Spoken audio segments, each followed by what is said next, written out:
Bom dia, quinto ano, tudo bem? Vamos na nossa aula de ciências, sexta aula de ciências do segundo bimestre. Tratamento da água. Todos nós sabemos que a água é uma substância primordial para a manutenção da vida. Todavia, para que ela seja consumida por nós, é necessário que ela seja potável, isto é, apresente as seguintes características. Então, para a gente consumir uma água, ela tem que ser potável e ela precisa ter ausência de impurezas, presença de sais minerais, ausência de micro-organismos, presença de flúor. Um detalhe alarmante é que a água própria para o consumo está se tornando um bem cada dia mais escasso. É muito comum vermos nos noticiários que várias regiões não estão tendo mais um fácil acesso a esse valioso recurso. Muitas vezes as pessoas perguntam por que falta água se temos tantos rios, represas, lagos, etc. A resposta é o baixo nível de consciência das pessoas, de uma forma geral, sobre as questões do desperdício e o mau uso. Então, a gente tem bastante rio, bastante lagos, bastante represas, mas a falta de conscientização das pessoas que sujam os rios, que poluem, as fábricas, indústrias que jogam os dejetos nos rios, isso aí polui. E aí a gente vai acabando ficando sem água, certo? Para a gente poder ter uma água boa, uma água potável, essa água ela precisa ser limpa, ser tratada. Em virtude da poluição presente, é que se faz necessário o tratamento da água antes de ela ser consumida pela população. Mas afinal, você sabe como esse processo é realizado? O tratamento da água envolve diversas etapas, são elas.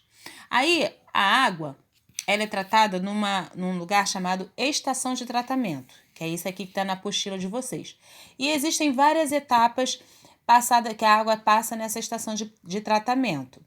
A primeira é a captação. Ela é captada de um rio, lago ou represa e que traz a água para um tanque de estação de tratamento.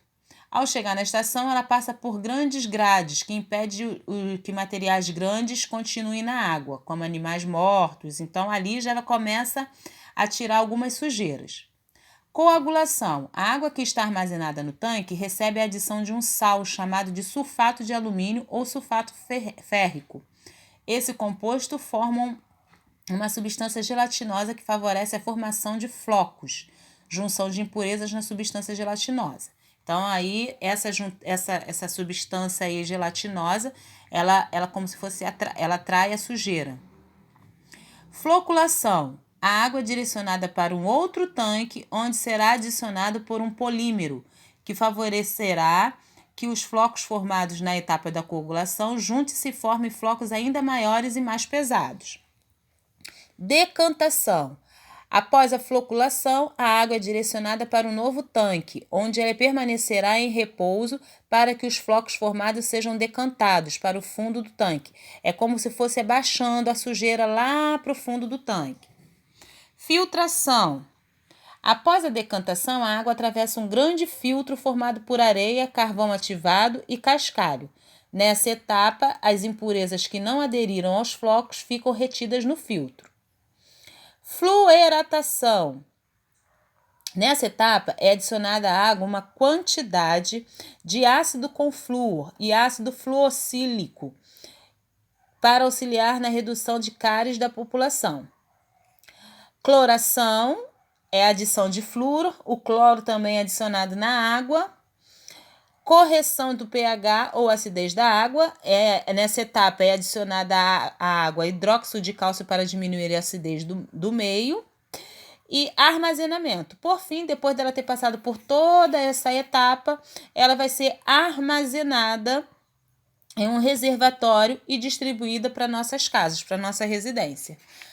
Aí a gente tem que ter alguns cuidados com a água. É importante que todos tenham a consciência da importância da água para facilitar a sua conservação, proteção, desenvolvimento, planejamento, gestão e uso eficiente em todas as dimensões, com base na sustentabilidade ambiental para o benefício de toda a vida na Terra. A água está muito presente no nosso dia a dia, né? Mas a gente precisa, para a gente não desperdiçar essa água, para a gente ter sempre água, a gente precisa de alguns cuidados.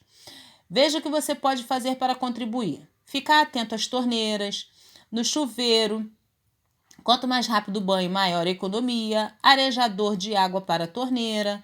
Na hora de lavar a louça, limpe os resíduos antes de abrir a torneira. Ao dar descarga, aperte o botão adequado. Nas residências com piscina, priorize a limpeza em vez de substituição da água.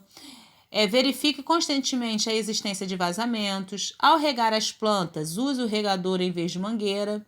Na pia do banheiro, abriu, fechou, usou, fechou. Esses são uns cuidados que a gente pode ter para preservação aí.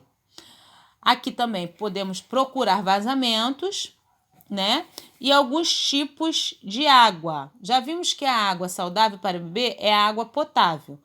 Água mineral é encontrada em fontes naturais, superficiais ou subterrânea, em sua maioria própria para o consumo. A água mineral deve ser retirada de uma fonte natural com propriedades medicinais. Aí tem, consumo de água potável em si já traz inúmeras vantagens para a saúde, como a hidratação e desintoxicação através da limpeza do organismo. A diferença entre uma água potável comum e uma água mineral é que a água mineral naturalmente contém sais minerais e outras substâncias em sua composição que têm ações terapêuticas e medicinais benéficas para quem a consome. Estas podem ser ferruginosa, apresenta maior concentração de íons de ferro, magnesiana, apresenta uma elevada taxa de íons magnésio. Sulfurosa é um tipo incomum de água mineral que contém substâncias à base de enxofre. A termal. Na realidade, toda água mineral é uma água termal, mas normalmente se associa à água de fontes termais. Água destilada, produzida de forma artificial em laboratórios ou indústrias pelo processo de destilação. O objetivo é se ter uma água em suas fórmulas mais com altas concentrações de hidrogênio e oxigênio. Então, existem vários tipos de água, como a gente viu aqui. Vimos também os cuidados com a água, né, que a gente tem que ter, e uma estação de tratamento. Vocês anotem lá na frente, na estação de tratamento, estudar para a prova, tá bom? Pesquisem aí, leiam mais uma vez, respondam os exercícios, que depois a gente tira as dúvidas. Beijos, tchau, tchau.